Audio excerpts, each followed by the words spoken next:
Bonjour et bienvenue sur une 10e session Intimus, le webinaire qui accompagne l'intimité relationnelle et sexuelle en temps de confinement. Intimus vous est proposé par la chaire UNESCO Santé sexuelle et droits humains à travers la plateforme Zoom. Donc, trois thèmes seront ici abordés durant ce webinaire. Garder une bonne santé sexuelle en temps de pandémie grâce aux valeurs relationnelles, couple et coronavirus, le confinement comme possible terrain pour les violences. Tous les jours, nous accueillons un ou une experte pendant 1 heure, le temps d'aborder un thème en lien avec cette période de confinement. Je suis Grace Takash, je serai à l'écoute de vos questions durant ce webinaire, alors n'hésitez pas à nous envoyer vos questions dans ce chat en vous adressant à Animatrice. Vos questions sont bien évidemment anonymes, donc soyez nombreux à participer. Nous avons insisté dans nos webinaires précédents sur la communication et son importance pour assurer un bon équilibre relationnel et sexuel entre les différents partenaires, mais la communication n'est pas uniquement verbale. Bien au contraire, même devant les contraintes d'espace et de temps, les petits gestes font notre quotidien, qui font notre quotidien et peuvent cristalliser toute la bienveillance comme toute la tension ressentie durant ce confinement que nous vivons. Ainsi, un petit geste mal placé ou mal interprété peut créer de grandes frustrations, de grandes tensions, comme une petite attention peut être un grand moment relationnel réparateur et réconfortant. Ce sont, comme le titre de ce webinaire le dit, des gestes qui disent tout. Et c'est Thierry Troussier qui va nous en parler aujourd'hui. Bonjour Thierry. Thierry, vous Bonjour êtes, à toutes et à tous. Thierry, vous êtes médecin de santé et sexologue et professeur de santé publique à l'Université Paris-Diderot et vous êtes surtout parmi nous ce matin pour en discuter tous ces petits gestes qui disent tout. Voilà. Donc, on parle souvent de communication avec l'autre.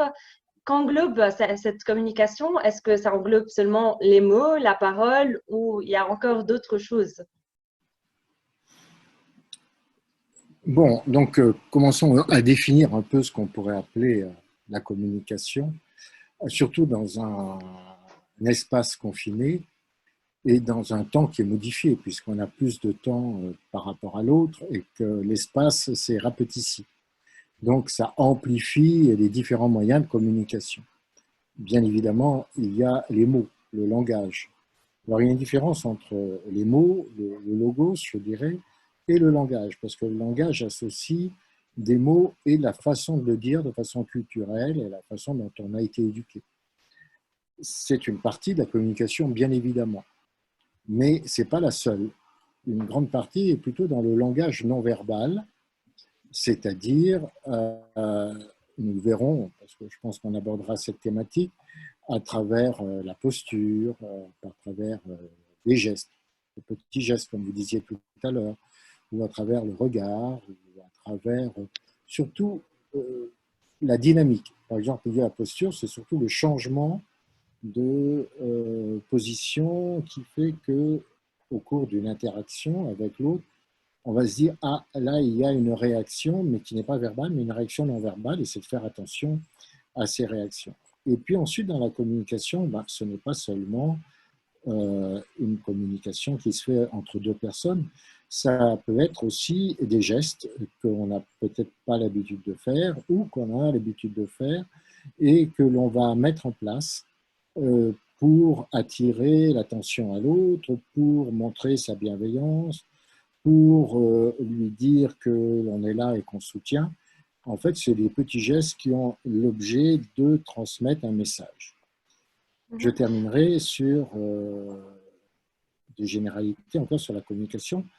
Donc, il s'agit donc d'une communication, comme on a vu, verbale, d'une communication non verbale, de gestes qui sont porteurs de messages, et puis il y a des communications à l'insu de son plein gré, c'est-à-dire qui associe à la fois son conscient et son non conscient.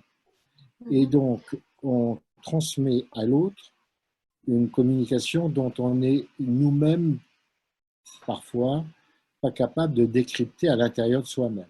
Et c'est Mhm. l'autre qui va visualiser sur ce langage non verbal notamment, ou sur la signification de certains mots, c'est l'autre qui va voir euh, des aspects de nous que nous ne voyons pas nous-mêmes. Alors, ce n'est pas du tout, enfin, je ne pense pas que ça relève de l'inconscient, mais de la non-conscientisation par soi-même de réactions, d'attitudes, mais qui sont visibles par l'autre. Et ça, c'est très intéressant dans la communication. Donc, la communication, deux personnes peuvent échanger sur leur conscient. Les deux personnes peuvent changer sur conscient, non conscient et conscient et non conscient réciproquement en Mhm. chassé-croisé. Et donc permettre eh bien, de faire croître une compréhension chez celui, par exemple, qui veut communiquer, parce qu'il accède à son conscient, mais pas à son non-conscient, forcément, et l'autre lui renvoie une partie de son non-conscient qui va lui permettre de progresser. Et ça, c'est très intéressant. Donc, vous voyez que la communication, c'est, je dirais, dans ces temps un peu de printemps qui commencent à arriver, un bouquet de fleurs énorme avec des senteurs variables, avec des couleurs variables, avec des fleurs variables, parce que les formes sont totalement différentes. Ça, c'est pour ceux qui communiquent dans le visuel. Les senteurs variables sont ceux qui communiquent sur l'ouïe, on y reviendra, et puis toucher ces fleurs, les unes sont dufteuses, les autres sont lisses, et ça, c'est pour ceux qui sont tactiles et qui caressent les roses qu'ils reçoivent. Il n'y a pas que des épines dans les roses, il y a cette partie de velours des pétales. Ouais. Et on parle de l'autre et de la communication avec l'autre. Est-ce que la communication là avec l'autre, l'autre, ça veut dire les couples établis seulement, ou est-ce qu'il y a un autre, voilà, un autre que vous en parlez? Et encore une question, pourquoi est-ce qu'il est important d'avoir une bonne communication relationnelle? Quels sont les risques autrement? Quels en sont les bénéfices d'une Bon, bonne communication? ouais, bon, ben, on va déjà parler de l'autre. L'autre, ben, ça peut être l'autre soi-même. La partie de soi dont on peut prendre conscience. Par exemple, communiquer avec soi-même sur un rêve qu'on vient de faire, qu'on se rappelle au lever, par exemple, c'est une communication avec l'autre dans soi. Ensuite, ben, cette communication avec l'autre, ça peut être dans un temps de confinement, en résidentiel, avec ses proches, sa famille, ses enfants, son compagnon, sa compagne, en fonction de si on vit ensemble. Et puis l'autre, ça peut être une communication dans le virtuel avec ses collègues professionnels qui ont à travers le virtuel, qui ont eux aussi sont confinés et peuvent avoir des problématiques qui ne sont pas que professionnelles, mais qui sont personnelles, qui sont intimes, etc., auxquelles on est confronté parce que chacun appelle de chez soi et qu'en appelant de chez soi, eh bien, on a une forme, on effracte l'intimité de l'autre, professionnel, qui d'habitude on a des relations qui sont peut-être à distance, qui sont seulement professionnelles, parfois sur des thématiques que l'on peut partager, le sport, le spectacle et autres news que l'on peut partager en tant que professionnel autour d'un café. Là, on rentre dans la maison, l'intimité de l'autre. Et donc, et on rentre souvent avec la famille qui entoure, et on ne veut pas toujours complètement s'isoler. Et donc, il y a des interactions, des interactivités, et on voit que l'autre ben, peut être multiple, différent de ce qu'il est d'habitude. Voilà les autres. Et après, vous m'avez dit une bonne communication, est-ce que c'est important? Est-ce que dans ces temps-là, alors, bon, ça paraît évident, la communication, elle devrait être attentive à sa communication en permanence. Alors, dans un temps de confinement auquel nous sommes tous, comme j'ai dit, on a soit une communication présentielle, soit une communication virtuelle, avec de toute façon une effraction de cette communication dans l'intime de l'autre, puisque soit on le partage en résidentiel, soit on ne le partage pas, mais on le voit bien en virtuel si on est en FaceTime ou comme maintenant sur une application Apps Web ou Zoom par exemple, mais parfois c'est une conférence qui peut être simplement téléphonique.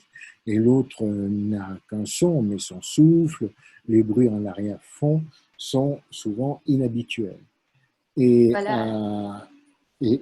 donc ici, bien évidemment, euh, toute l'attention va être sur la façon, le rythme des mots, le rythme des silences, la respiration. Et donc, on va faire très attention, en dehors des mots, à toute une mélodie qui se passe par téléphone, par exemple, si on pense à l'autre via une communication téléphonique. Mhm. Oui. Voilà, exactement. On a une question là-dessus. Comment bien communiquer avec l'autre qui est à distance? Voilà. Et par exemple, dans le cadre d'une relation naissante, comment bien communiquer avec l'autre? Y a-t-il des étapes? Est-ce que cette communication va évoluer dans le temps? Est-ce que on communique différemment quand on est à distance, par exemple?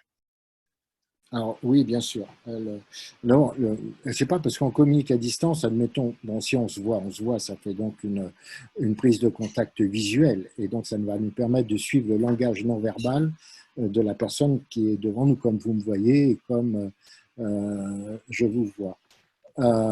Mais si on est au téléphone, on ne se voit pas, et donc on va faire attention plutôt, comme je l'ai dit, au rythme des silences et des sons, à la mélodie du son, au souffle, à l'environnement qu'il y a en arrière de la personne. Euh, Ça, c'est dans le cadre d'une distance. Ça, c'est la première étape, c'est, je dirais, la prise de contact. Une prise de contact, c'est l'observation, c'est l'écoute, très importante. La deuxième étape, c'est écouter ce que dit l'autre et lui reformuler pour bien s'assurer qu'on a compris le message de l'autre. Ça, c'est assez simple, ou lui demander de s'expliquer pour mieux comprendre, mieux saisir là où il en est. Ce Mhm. qui est plus performant dans la communication, c'est de reformuler les émotions. Et là-dessus, vous avez deux types d'émotions. Vous avez des émotions simples, donc refléter l'émotion de l'autre, la façon dont il vit actuellement ce qu'il raconte. Et puis il y a des émotions plus complexes, plus profondes, plus indicibles, mais qui peuvent être des freins à la communication et qu'il faut parfois savoir dire. Donc, il me semble que tu te sens coupable, ou que tu as honte, ou que tu doutes de ce qui t'entoure, etc., pour aller plus loin dans la communication. Puis ensuite, Mhm. ben, ça dépendra de l'objet de la communication. Mais globalement, je dirais que, et donc de l'évolution, globalement, je dirais que ce qui compte, c'est de ne pas faire disparaître l'individu derrière l'objet de la communication et de Mhm. mettre l'individu au premier rang dans cette communication, surtout parmi ce temps-là actuellement, surtout Mhm. maintenant. Ouais, Thierry, vous parliez de respiration, de regard. Donc, quelles sont les autres dimensions du langage de la communication auxquelles nous pouvons être attentifs, autres que la respiration et le regard? Est-ce que vous pouvez nous donner des exemples peut-être Alors, bon, de ces dimensions du langage? si on se met dans une dimension à parité, à égalité entre deux êtres, on va essayer de se mettre à peu près au même niveau, assis, debout ou allongé, Mhm. et on va plutôt observer le visage. Donc, dans le visage, on va observer eh bien, par exemple, votre sourire, on peut observer votre sourire et dire, bon, eh bien, il y a une certaine complicité. Le sourire peut être plus ou moins franc, dévoiler les dents ou ne pas les dévoiler, regarder le front, les plicatures du front, regarder si la tête se baisse, s'incline dans un sens. Donc, vous voyez, on va regarder, je dirais, les gestes du visage et parfois, tout simplement, euh, les téguments aussi, c'est-à-dire que le visage peut devenir plus pâle ou peut se colorer un peu plus, et ce qui fait que va y avoir, on voit bien une sensation de chaleur ou de froideur qui peut apparaître sur le visage. C'est assez visible au niveau des pommettes, des ailes du nez, du dessus, en dessous de la bouche. Il faut donc observer cela. Si on a une vue plus globale de la personne, eh bien, il faut observer sa posture ou la dynamique de ses postures. Admettons qu'il vous parle et puis qu'il serre les bras, comme vous le ressentez là, vous ne voyez pas totalement, mais vous ressentez que je serre les bras. et puis qui vous écoute, eh ben, il est attentiste, il se protège peut-être en se fermant les bras, mais il est en pleine écoute avec vous, il tend l'oreille et vous vous sentez vraiment écouté. Puis il décroise les bras, etc. Et puis au cours de la conversation, il a les bras décroisés, vous lui dites quelque chose, il se met à croiser les bras. Ce changement de posture et cette fermeture ou cette protection montre que là, il a réagi de façon non verbale à ce que vous êtes en train de lui dire. Mhm. Donc, en fait, il faut observer les réactions non verbales en fonction de ce que l'on dit à l'autre. Bon, et ensuite, quand on a une vue un peu plus encore générale et que l'on peut voir ses jambes, on peut voir ses pieds, eh bien, par exemple, quand quelqu'un a envie de finir une discussion, très souvent, les pieds ne sont plus dirigés vers la personne, ils sont dirigés vers la sortie ou vers l'entrée ailleurs, ou si la personne se bloque ou en a marre, ben vous allez la voir bouger beaucoup ses jambes et les mettre les uns sur les autres ou ne plus être dans une attention réciproque. On pourra dire tout à l'heure, si vous voulez, comment on peut maintenir cette communication quand l'autre souhaite en finir. Est-ce qu'il faut la maintenir ou est-ce qu'il faut l'arrêter et reprendre? En temps de confinement, il faut certainement mieux l'arrêter et dire qu'on reprendra ces discussions plus tard. Mhm. Et exactement, est-ce qu'on peut s'entraîner à décoder ces signes? Est-ce qu'il y a des activités ou des exercices qui permettent vraiment d'activer ou de relancer cette communication? Bah, aujourd'hui, c'est assez simple d'aller sur le web, de taper des mots-clés sur qui s'appelle le langage non verbal. Et vous pouvez mettre le langage non verbal des yeux, le langage non verbal des lèvres, le langage non verbal des couleurs des téguments, etc., etc. Donc vous avez beaucoup de choses qui sont accessibles gratuitement et en libre circulation sur Internet. Et peut-être par chance, vous pouvez trouver des MOOC, donc de la formation en ligne gratuite et ouverte à tous sur la thématique du langage non verbal. Peut-être qu'elle ne sera pas en français, mais vous la trouverez certainement en anglais. Parce que Mhm. ceux qui sont qui communiquent beaucoup là-dessus et qui sont très pédagogues, c'est d'une part les Canadiens et d'autre part les Australiens. C'est Mhm. deux pays qui ont beaucoup performé sur le langage non verbal, ce qui nous permet de décoder l'autre, l'objectif. Alors, quand on décode l'autre, deux objectifs, ou c'est pour le manipuler, et évidemment, on ne respecte pas les droits humains et les valeurs qui doivent nous animer de respect, d'égalité, de parité, etc., et de dignité, Mhm. si on le manipule, mais si c'est décoder l'autre pour mieux communiquer, pour permettre de faire avancer la relation, bien évidemment, c'est bénéficiaire et pour l'un et pour l'autre. Et donc, c'est un bon entraînement. Mhm. Et on dit que la communication, c'est aussi une notion de timing. Donc, que faut-il observer chez l'autre pour voir quand on peut entamer une discussion? Est-ce que c'est le bon moment ou est-ce qu'il faut attendre certains, je ne sais pas moi, certains gestes pour pouvoir entamer une discussion, pour pouvoir en parler de quelque chose qui nous dérange ou non? Alors, on va pas parler timing parce que c'est un mot anglophone, on peut parler français, le temps, il y a plusieurs sortes de temps. Vous avez le temps chronophage, le temps qui se déroule, le temps d'une journée qui se déroule, et par faute de temps, hein, on dit par faute de temps, ben, je ne peux pas communiquer, et là on a un peu plus de temps, très bien. Mais c'est aussi un autre temps, ce confinement est un temps opportun, ce qu'on appelle Mhm. le kairos par exemple. Eh bien, le kéros de ce temps opportun, c'est de saisir ce moment-là pour communiquer différemment, communiquer avec d'autres gestes, etc.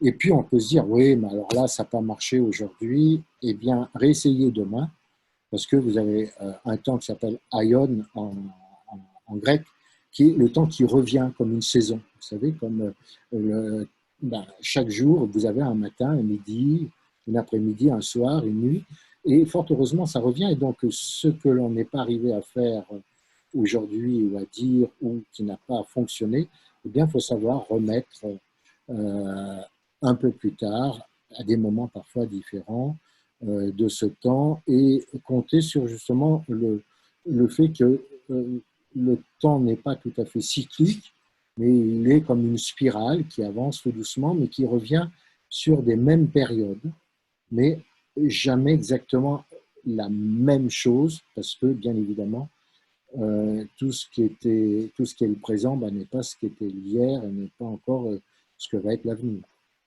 Bah, justement, Donc la voilà autour question, du temps. Voilà autour du temps. Hein. mhm. Donc Justement, profitez de ces 3 temps pour communiquer. ouais. Et est-ce que le confinement que nous vivons, Thierry, donc, donnera une autre dimension aux mots et à la parole? Est-ce qu'il faut il faut être attentif ou chercher à s'exprimer davantage durant ce confinement? Alors oui, mais alors s'exprimer davantage, pas forcément que par le langage, la parole.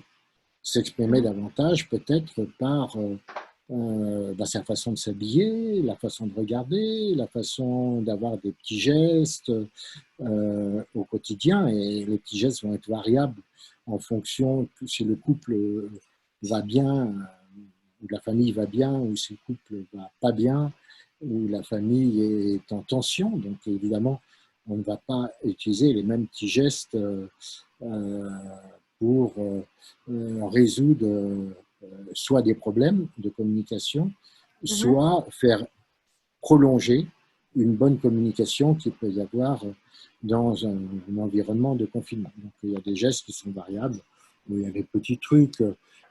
Et puis ensuite, peut-être dans la communication, il faut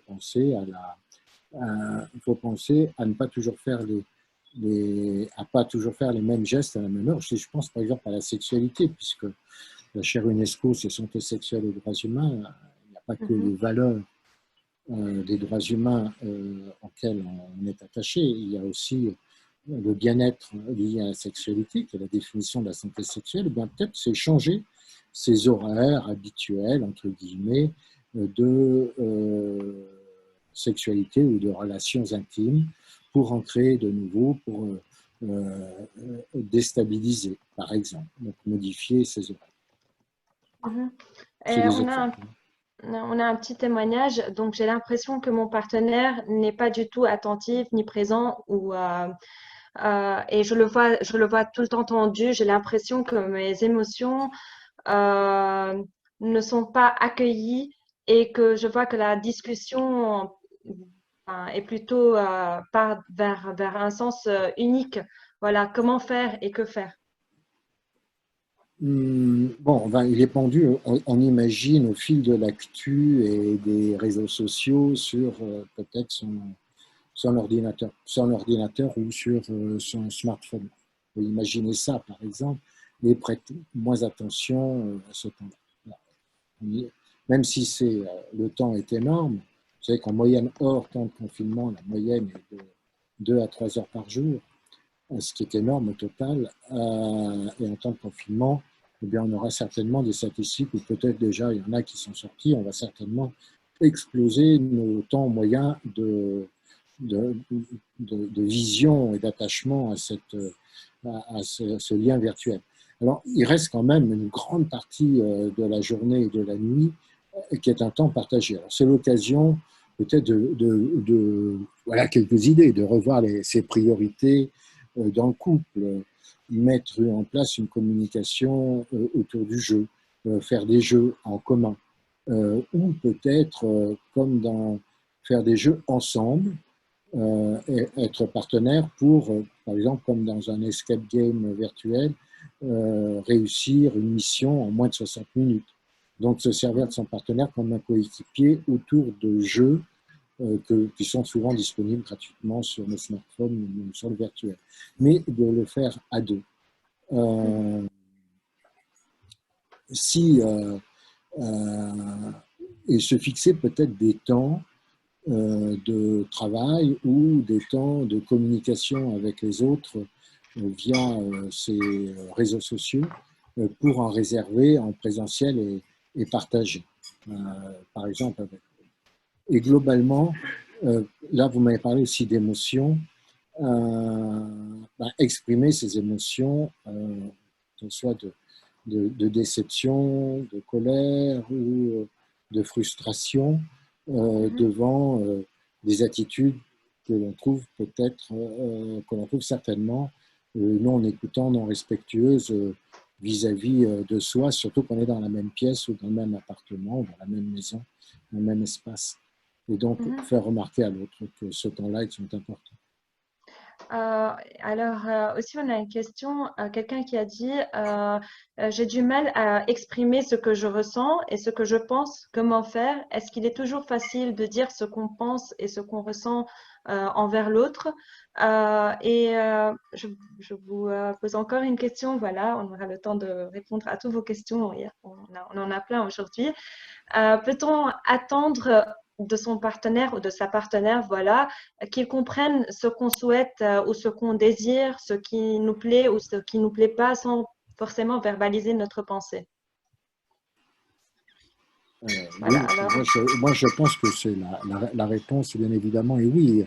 Par exemple, quelqu'un qui est sans arrêt sur son smartphone ou sur son ordinateur, vous vous asseyez en face de lui, vous ne dites rien et vous le regardez, très rapidement, il sera obligé de lever les yeux, de voir, et il va être interlocuteur en disant qu'est-ce qui se passe, qu'est-ce que tu veux. Et à ce moment-là, on commence à exprimer en disant je veux communiquer, je veux parler avec toi, et je veux que tu arrêtes. Et peut-être qu'il y aura une négociation en disant ok, mais dans 5 minutes, dans 10 minutes, dans une demi-heure, ça ne peut pas attendre. Et vous lui dites bah non, si je suis assis devant toi, c'est que ça ne peut plus attendre, ou du moins plus attendre beaucoup. Donc il y a des façons de, de translater le lien pour obliger à la communication. Par exemple, euh, on ne supporte plus qu'il laisse ses chaussettes, ses chaussures ou qu'elle laisse ses habits n'importe où dans une pièce qui est commune.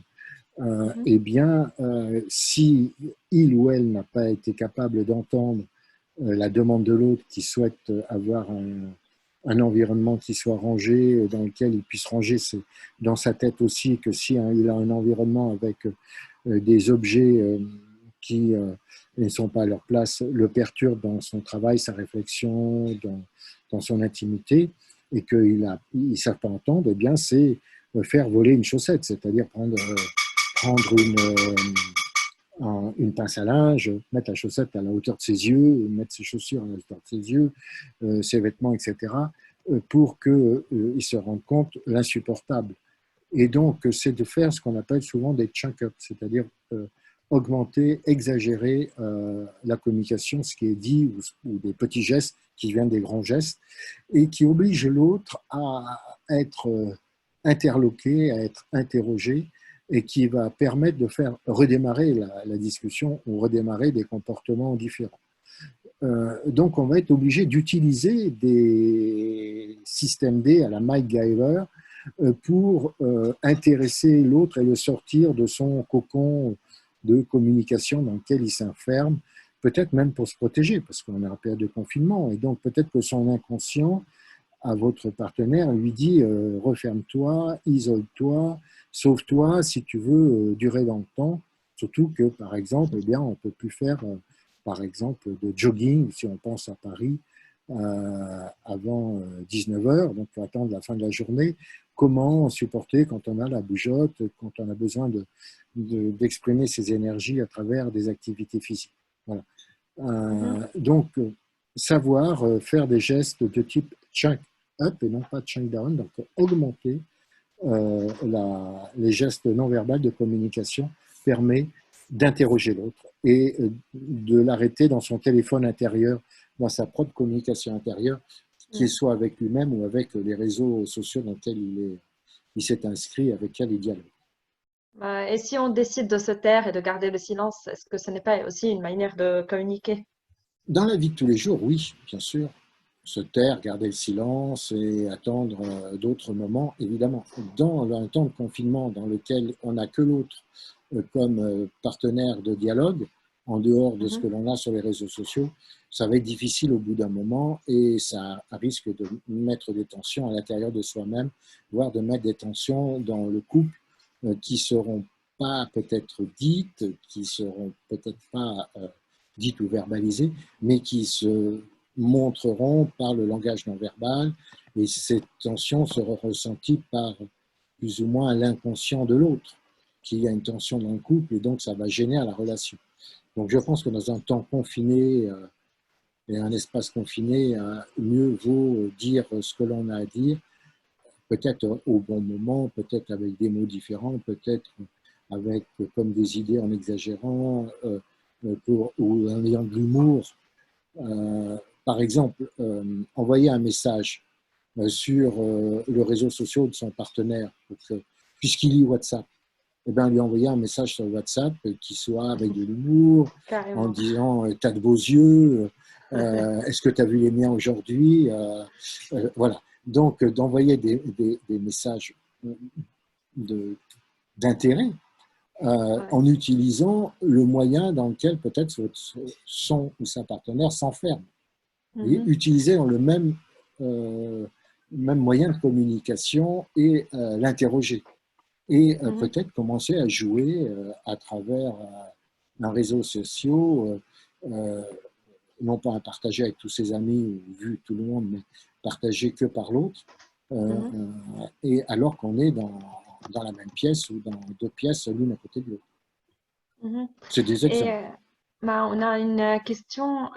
Est-ce que notre regard reflète vraiment ce qu'on a dans notre âme? Donc, il est même miroir de l'âme, voilà, en parlant de yeux, de regard, de petits Alors, gestes.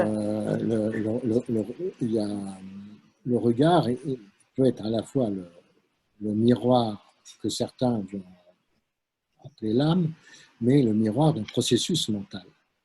Mhm. Euh, Ça veut dire quoi ça, alors, donc ça, vous pouvez le retrouver en allant sur le web et vous marquez VACO, V-A-K-O, visuel, auditif, kinesthésique, olfactif.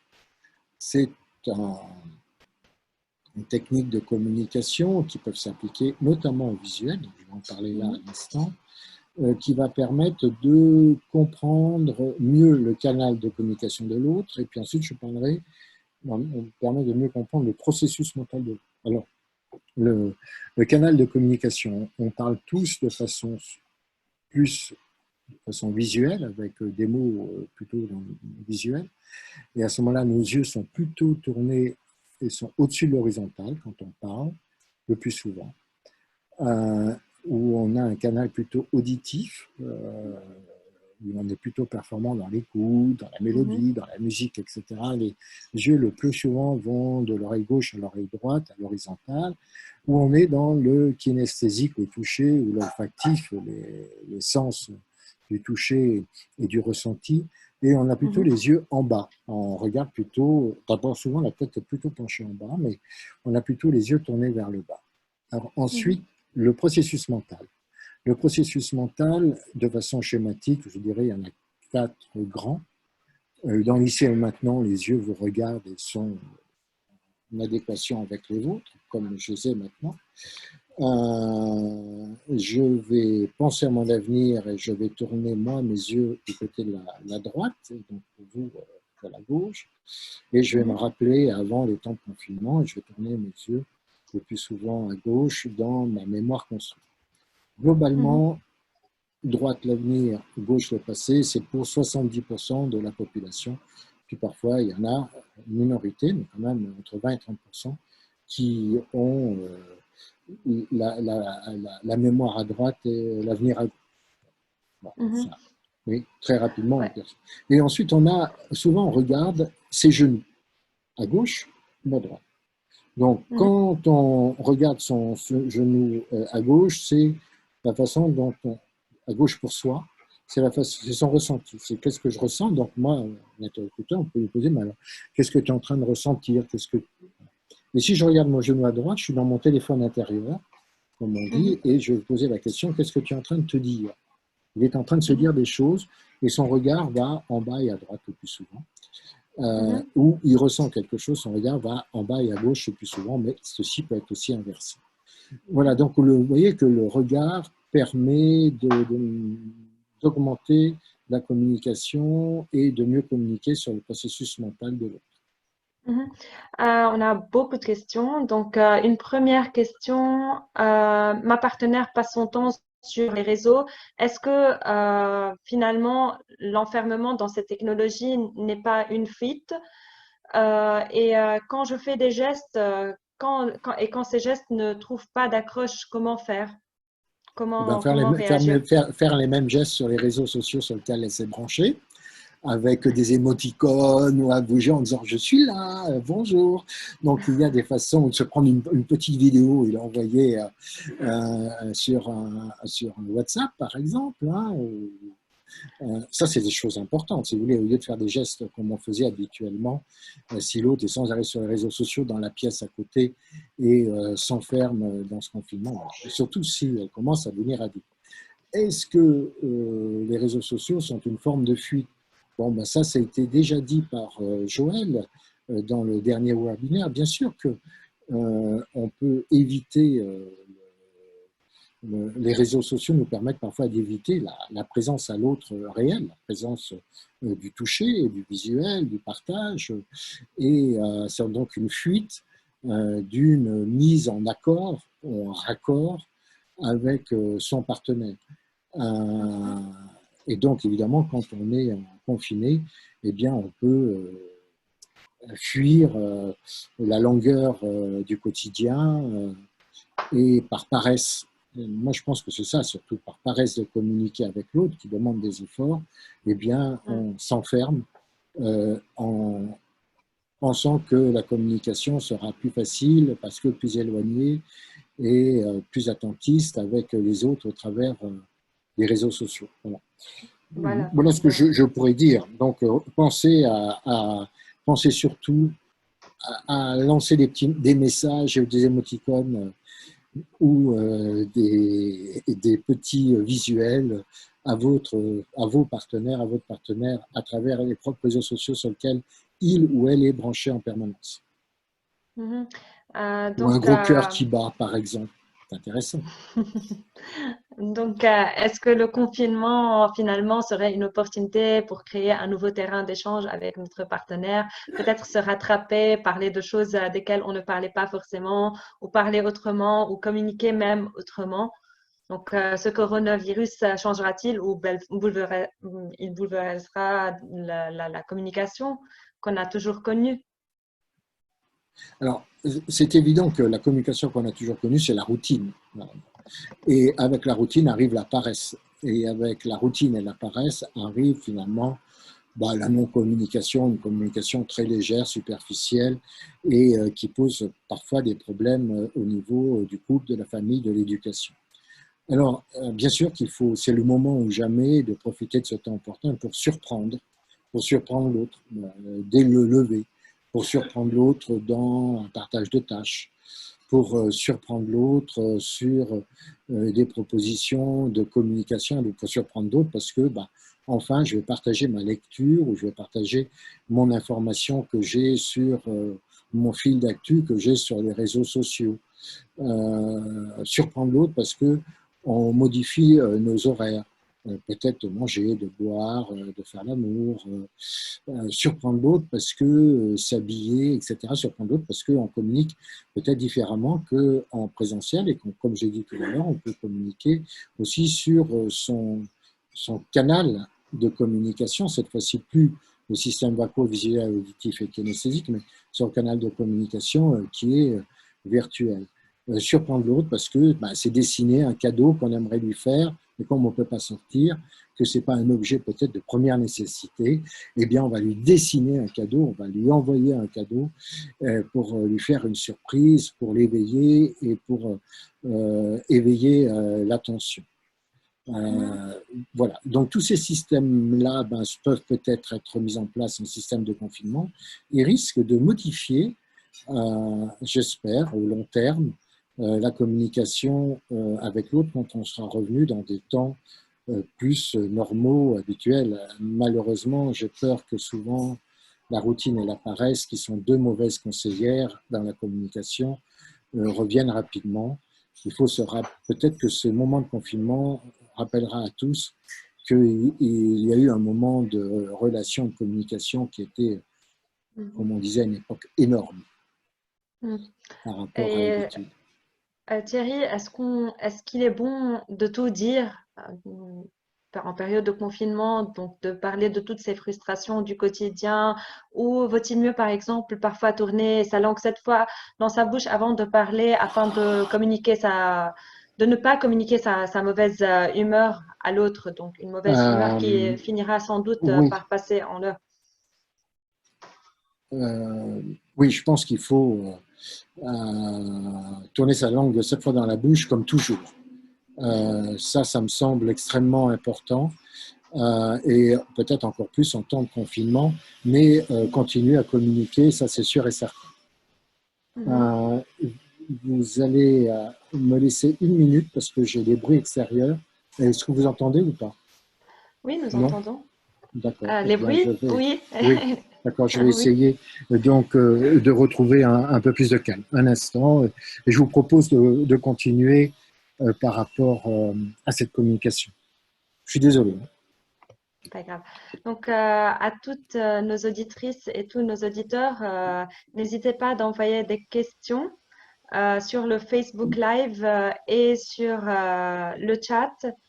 Vous écrivez à animatrice ou à Georgina aussi, donc l'assistante toujours active et dans l'ombre qui travaille toujours avec nous.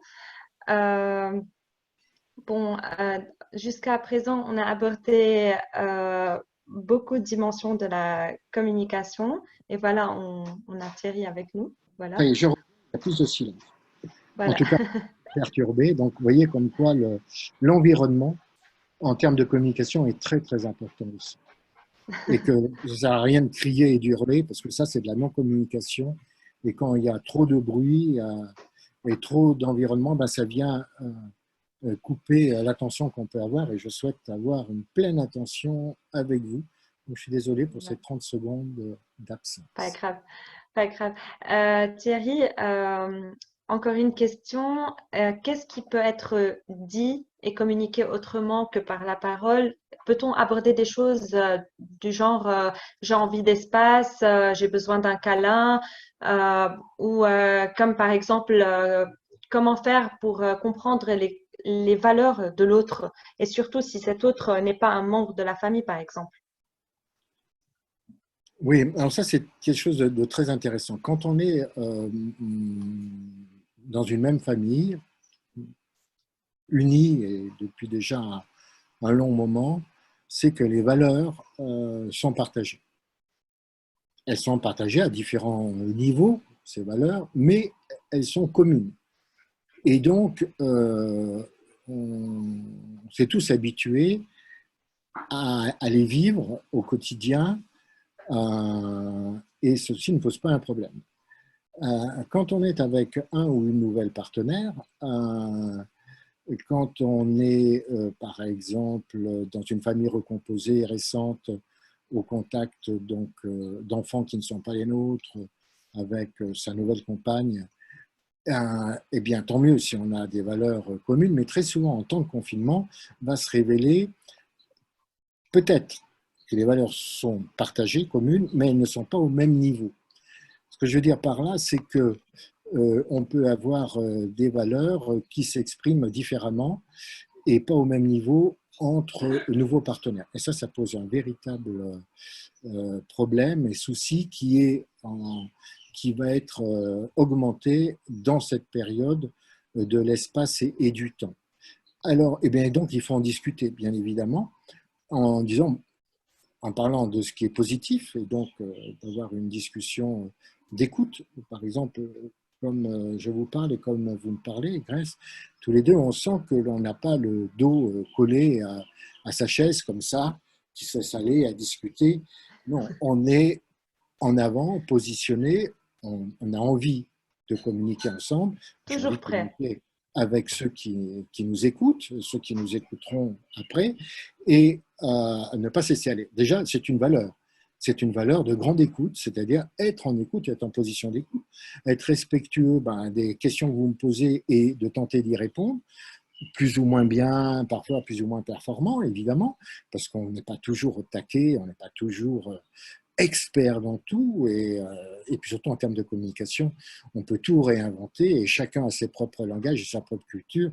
Et ce que je dis peut être remis en question en fonction des différentes cultures que l'on a. Et il ne faut pas se sentir mal à l'aise si on a l'habitude de parler en se mettant le dos en appui sur un fauteuil et en croisant les jambes parce qu'on se dit c'est comme ça qu'on se sent bien pour discuter. Ben, c'est possible. Vous voyez, et donc ce sont bien des attitudes qui traduisent des valeurs et qui peuvent peut-être parfois se négocier en me disant ben, moi je ne comprends pas, tu te tiens comme ça, j'ai l'impression que tu ne m'écoutes pas, tu fais plus attention au bruit de ton téléphone, aux appels qu'il y a qu'à ce que je suis en train de te dire.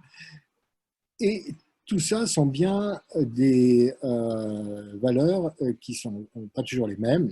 La propreté, l'hygiène aussi peut être se discuter en temps de confinement, le temps de se retrouver seul, le temps de partager, être à deux. L'égalité dans les tâches peut être posée, rester digne et avoir des moments de dignité, ne pas se laisser aller, par exemple, sur le plan vestimentaire, et ne pas se retrouver en pyjama toute la journée. Je ne sais plus qui disait ça dans un webinaire, par exemple. Eh bien, ça demande une attention. Peut-être que si on se sent bien avec une cravate et qu'on se sent dans cette, ou avec une chemise et que c'est comme cela que l'on souhaite être par rapport à ses valeurs et son éducation personnelle, il faut conserver ses habitudes, même si, a priori, on n'est pas au contact avec l'extérieur et que la cravate n'est pas indispensable parce que, par exemple, on est en télétravail et qu'on n'est pas avec les collègues au travail, etc. Vous voyez, tous ces points-là me semblent intéressants et je voudrais nuancer dans tout ce que j'ai dit pendant ce temps du webinaire sur justement nos cultures personnelles et nos valeurs personnelles. On a tous des valeurs, j'en suis sûr et certain. On a tous une éducation, sûr et certain, mais ces valeurs et cette éducation sont différentes et en espace de confinement, eh ben, on peut être interrogé par des différences avec l'autre. Ouais, Thierry, le temps coule, voilà. Et je vous propose donc de conclure par votre présentation, mais en répondant à cette petite question, donc la question, la note positive, peut-être, quels sont les petits gestes qui peuvent nous permettre de mieux vivre ce confinement et est-ce qu'il faut être vraiment inventif pour créer un quotidien exceptionnel? Et donc, est-ce que vous pouvez nous donner des exemples ou peut-être profiter de votre présentation pour aborder ces exemples? Voilà. Dans la présentation, il peut y avoir quelques exemples auxquels, oui, je pense que je vais pouvoir en dire, mais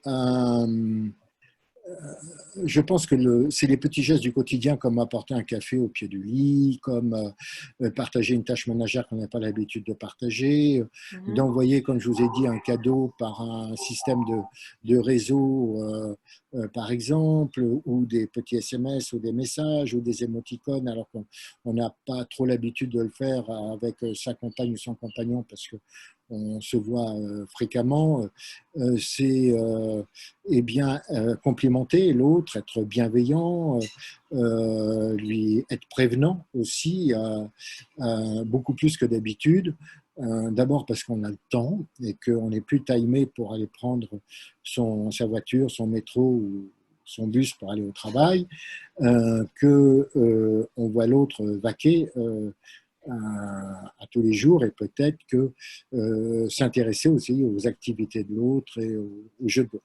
Voilà ce que je pourrais dire. Il y en aurait beaucoup d'autres. Si c'est un anniversaire ou une date anniversaire, bah, c'est le moment de ne pas l'oublier et d'être inventif.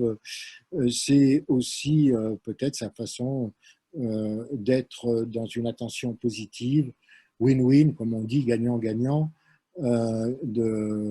après que l'on ait vidé ses rancœurs en disant bon, comment on peut construire et reconstruire.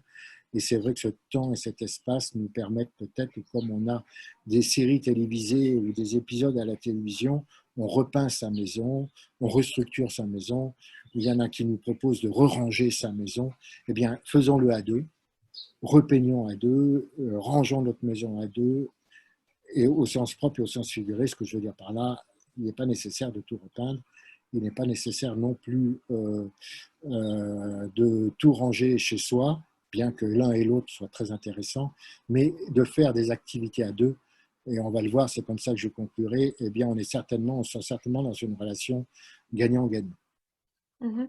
Donc, je vous propose de commenter un peu votre présentation. Voilà.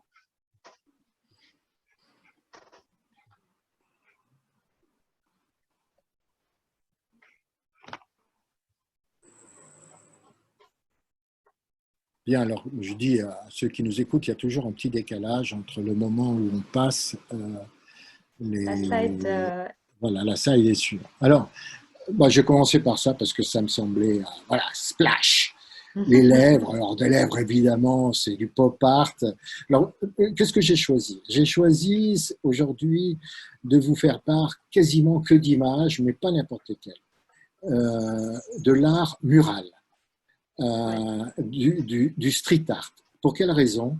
Parce que je pense que quand on est entre quatre murs, eh bien, c'est un art de communiquer et il ne faut pas aller dans le mur et il ne faut pas avoir une faillite par rapport à ça. Donc, embellissons les murs, comme je disais à la fin, essayons de les peindre, ou pourquoi pas, si on a un projecteur à la maison, projecteur de cinéma, un projecteur de télé, euh, envoyons des peintures ou des tableaux que l'on projette sur un mur et qui nous permettent de nous intéresser, de nous voir et qu'on ne soit pas le seul. Alors, communiquer, c'est décoller ce que l'autre monde.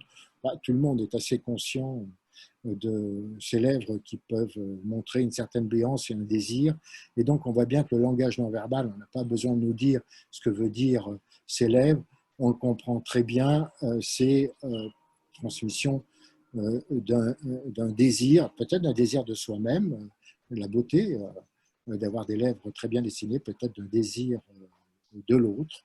Mhm. Voilà. Et donc, on va faire attention à la posture, aux couleurs, à la parure, aux habits, aux bijoux, la façon quel bijoux aujourd'hui on met par rapport à ceux d'hier et aux petits mouvements du visage. Continuons donc à travers cette balade sur les murs. J'ai beaucoup aimé. Alors en haut, vous avez le nom des photographes et c'est pris sur un site qui s'appelle Unsplash, qui est libre de droit. Euh, et donc dont j'ai utilisé ici donc quelques images que l'on trouve dans un graphisme dans Unsplash.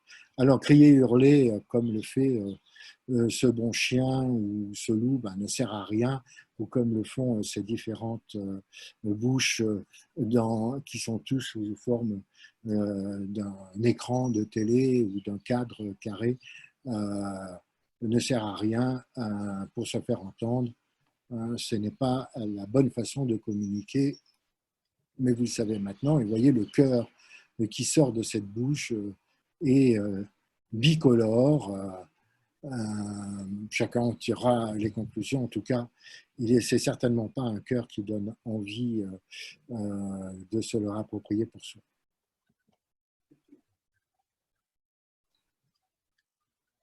Voilà, une troisième slide. Ces deux peintures murales sont très belles, d'une part parce qu'elles nous montrent que dans le dialogue, on doit avoir une certaine parité. C'est dans l'analyse transactionnelle. Et une présence. On doit être présent. Alors, le temps présent, on doit être en l'ici et le maintenant, dans le même espace. Et regardez, là, qui se ressemblent, s'assemblent. Donc, il y a un mimétisme dans les regards, un mimétisme dans les gestes, un mimétisme dans le sourire, parce qu'il s'agit de Mickey et de son interlocuteur en face, dans la posture où ils sont l'un face à l'autre, il n'y en a pas un qui se détourne de l'autre, le regard de ces yeux bleus qui se regardent, même s'ils sont typiquement dans un visuel, puisque, vous voyez, là, ils sont au-dessus de l'horizontale, ces deux yeux, du moins, Mhm. la pupille est au-dessus de l'horizontale, et donc là, ils sont plutôt dans le visuel, et ces deux lèvres qui sont tout à fait semblables, dans lequel il n'y a peut-être que les cheveux qui pourraient nous faire dire que l'un ou l'une est blond ou blonde et l'autre est brun ou brune, parce Mhm. que dire de la différence? L'un a les cheveux longs et l'autre a les cheveux peut-être un peu plus courts. Où est l'homme et la femme? Moi, je ne sais pas. Et en tout cas, ce que j'ai beaucoup aimé, c'est dans ce mur qui est complètement tagué avec des couleurs incroyables, en dehors de ce deux visages, Let's be awesome, soyons géniaux, créons quelque chose de nouveau, et c'est vraiment ce temps opportun qui nous le permet. Mhm.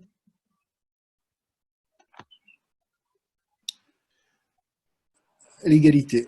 L'égalité est compliquée. Euh, le pop art à l'époque nous présente cet homme typiquement des années 50 et cette femme, et lui est au-dessus d'elle, comme vous le voyez, la regarde avec paternité, avec protection, certainement avec beaucoup d'amour. Et elle regarde aussi avec beaucoup d'amour, mais est obligée de lever le visage vers lui à ce point-là, même qu'il lui soutient la nuque pour bien le mettre dans l'axe des yeux. Donc on pourrait dire que les yeux sont à parité. Ben non, non, non, là est typiquement, ça dépeint typiquement une époque de dépendance entre un homme caricatural et une femme caricaturale.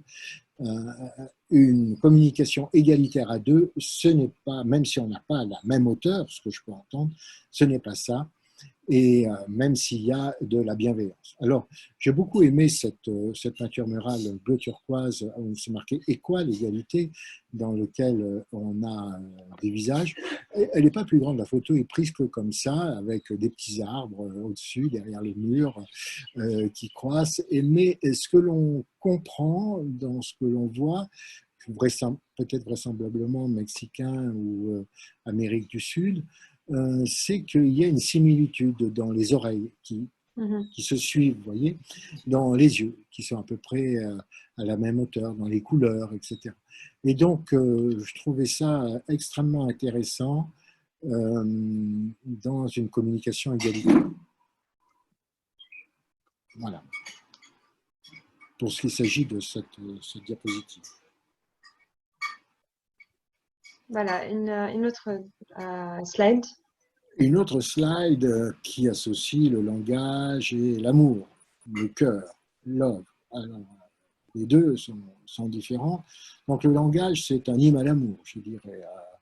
C'est un rythme entre mots et silence, avec des intonations de voix différentes, mélodieuses ou pas, à voix basse ou à voix haute, et qui vont permettre de codifier son lien à l'autre et d'avoir des codes qui ne sont pas toujours, qui sont des non-dits par rapport à soi-même. Alors, l'autre mur qui nous dit que l'amour, c'est aussi un langage qui nous permet de, c'est le langage qui permet de parler de façon fluente. Ben, c'est vrai que on pourrait dire que l'amour est universel. Il s'exprime différemment en fonction des cultures. Mais en tout cas, il est certainement universel. Et dans le langage non verbal, eh bien, on sait quand on est dans un lien d'amour ou quand on ne l'est pas. Et ça, c'est assez universel. Et ce n'est pas les mots qui sont dits, c'est bien tout ce que je vous ai dit sur le langage non verbal et l'observation de l'autre. Et là-dessus, je suis sûr qu'on est fluent. Il n'y a pas besoin de beaucoup... Alors ici, c'est pour reprendre de l'idée, vous savez que je vous ai dit tout à l'heure, d'observer le mouvement des yeux. Par exemple, celle qui est d'Alejandro Barba, qui est à gauche quand on regarde cette diapositive qui montre de la tristesse, eh bien, un regard tourné vers l'avenir, la peur de l'avenir, l'anxiété par rapport à l'avenir. Voilà ce qui se pourrait dire. On aura envie de dire, mais qu'est-ce que vous voyez? Parce que les yeux sont légèrement au-dessus de l'horizontale. Vous voyez, on voit un peu de blanc en dessous de l'iris et de la pupille. Donc, qu'est-ce que vous voyez? Qu'est-ce que vous êtes en train de voir? Qu'est-ce que vous imaginez qui vous rend anxieuse comme ça ou triste? Voilà, l'importance du regard. On a déjà parlé de ça durant notre voilà. Et là on échange. voit, par exemple, au centre, on voit, elle regarde en bas, l'iris et la pupille est tournée vers le bas et vers le genou, je dirais, gauche, et elle est dans le ressenti, typiquement. Alors que la dernière, qui est aussi une peinture murale, elle a ses yeux qui est à l'horizontale et elle était en train d'écouter, d'entendre, de se rappeler quelque chose. Cette diapositive qui montre que l'environnement actuellement extérieur est dangereux. On est en danger de tempête, attention à l'environnement. Il n'y a pas de masque chez cet monsieur japonais, parce qu'on peut imaginer que c'est au Japon, puisque c'est Sky qui peint cette peinture dans laquelle on voit une barque qui est en dessous. C'est typiquement donc japonais. Et puis à côté, vous avez une autre forme d'environnement qui est la maison, qui est le confinement, et qui est cette peinture murale sur une maison qui reflète ce qu'il peut y avoir à l'intérieur. C'est le temps de partage, le temps d'éducation, le temps du partage des valeurs et du partage où on voit ici une caricature, la mère et sa fille, mais ça pourrait être un père et un garçon, un père et une fille, bien évidemment, ou quatre enfants ensemble en train de partager une même lecture et donc de partager une communication.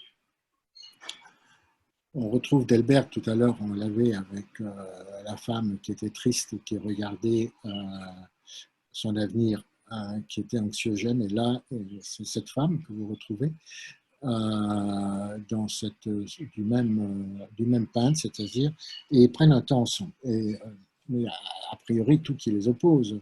On a l'impression d'avoir Frankenstein, quelqu'un qui pourrait faire peur, etc. Alors qu'elle, elle porte des ailes d'ange et ils se croisent leurs doigts ensemble et prennent un même ice cream. Et donc, ils partagent en étant a priori vraiment différents. Aimer l'autre, c'est aimer de ce qu'il est et pas forcément de ce qu'on voudrait qu'il soit. Toutefois, regardez un petit indice, revenez, un tout petit indice, quand même, lui, il a abordé sur son veston les ailes que porte cette femme dans ses mèches de cheveux. Donc il y a un lien et elle s'est mis sur son visage une certaine forme de cicatrice, peut-être une marque qui est voulue maquiller pour rappeler les siennes. C'est une forme d'échange. Nous allons bientôt fini notre muron.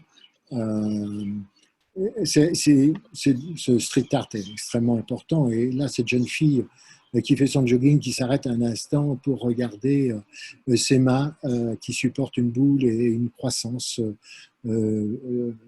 végétale. D'abord, c'est prendre le temps opportun de réfléchir et au fait que la relation ou la communication peut permettre de croître.